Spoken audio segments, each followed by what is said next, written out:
I, Joseph Henry Lumpkin, was born not far from this very spot just 215 years ago. In the same year that our first President of the United States of America went to his eternal rest. Now, this was the frontier as far as you could imagine, and Lexington had just been established as a town in Oglethorpe County, and many of the things that all of you take for granted, such as paved roads and running water and electricity, whatever that is, well, they weren't even conceivable to us. My parents came here from the Commonwealth of Virginia, as so many others did, 230 years ago in 1784. My oldest brother grew up here and went on to become governor of this great state. In all, I had 11 brothers and sisters, and 9 of us survived to adulthood. I was the second from youngest son, and I was supremely blessed with a fascination for learning.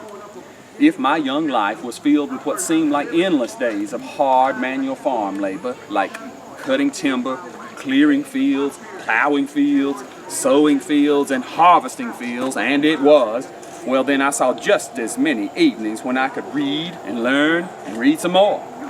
My father and mother, seeing that I appeared to show some glimmer of intelligence, decided to send me to Lexington's own Meson Academy just up Church Street there. Now remember, in those days, it was a privilege to go to school. Every child did not get that, whereas I did. Think about that now. In Meson Academy, I learned my first lessons in elocution, or what you might call public speaking. Much more important, I met a beautiful young lady named Calinda Gervais, a sweet girl who was the little sister of my main academic rival. That Scottish lass, did I say beautiful? Well, she was just as smart as she could be. And we were married in Savannah in 1819. Together we had 13 children, and 10 of them lived to become adults. Well, she was something else. Oh, well, please forgive me. I got completely off track. Where was I? Let's see now. Well, in time, I became a lawyer right here in young Lexington, and my rival from my days at Meson, and now my brother-in-law, well, he became my law partner. You see, after Meson Academy, I went straight to that Steele Infant College in Athens. When our college president, Robert Finley, became ill and died, well, our school fell into a state of turmoil and confusion. Remember that the first graduating class was only 15 or so years earlier. You'll meet President Finley's wife and hear all about him over there today. My parents, God bless them, they shipped me straight off to Princeton University in New Jersey. I was midway through my junior year. I almost graduated first in the class of 1819, but that distinction was reserved for a classmate who, as the faculty said, hadn't so lately enrolled. I did, however, give the graduating class salutatory address that year. Not too shabby for a boy from the backwoods of Oglethorpe County, Georgia, wouldn't you say? Now, as a young lawyer in Lexington, I spoke out for good educations, including math for both men and women, not just men, which way too many people of my time regarded as radical. Later in my career, I worked so that Lexington's own Meson Academy had the most up-to-date maps and globes and materials for the study of chemistry. And I was certain that I wanted at least 500 of the best books available on the shelves of our library.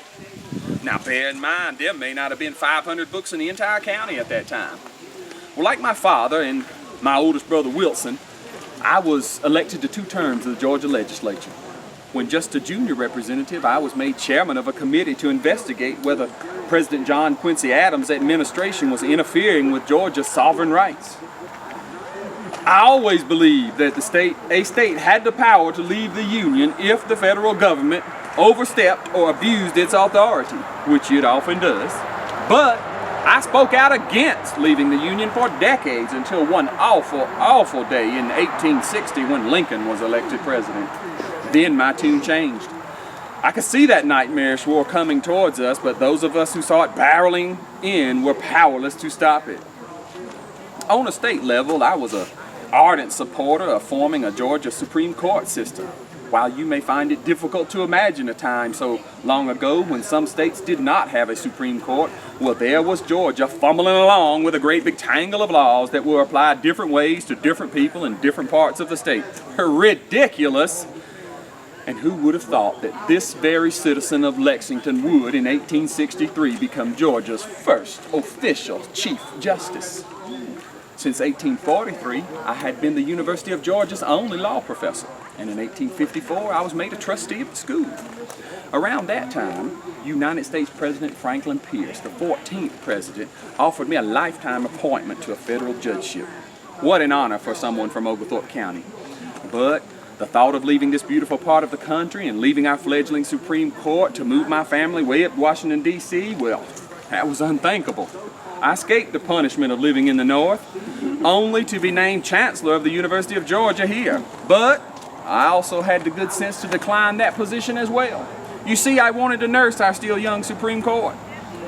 Besides, I had other missions to attend to here at home. I wanted the South, as we call it then, and you may call it now, to expand beyond agriculture, to develop a taste for industry, beginning with cotton mills, because I wanted Georgia, not European, and certainly not Yankee manufacturers to thrive. And the thought of paying 4 times as much for fabric made from our very own cotton just because we weren't industrious enough to build the factories to produce it? Preposterous!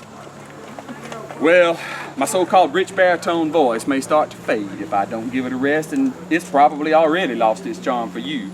So, in closing, let me encourage you to learn, at every opportunity. Learn your Shakespeare and Milton and the sacred poetry of Job and David, tempered with the wisdom of Solomon. You all have a nice day now.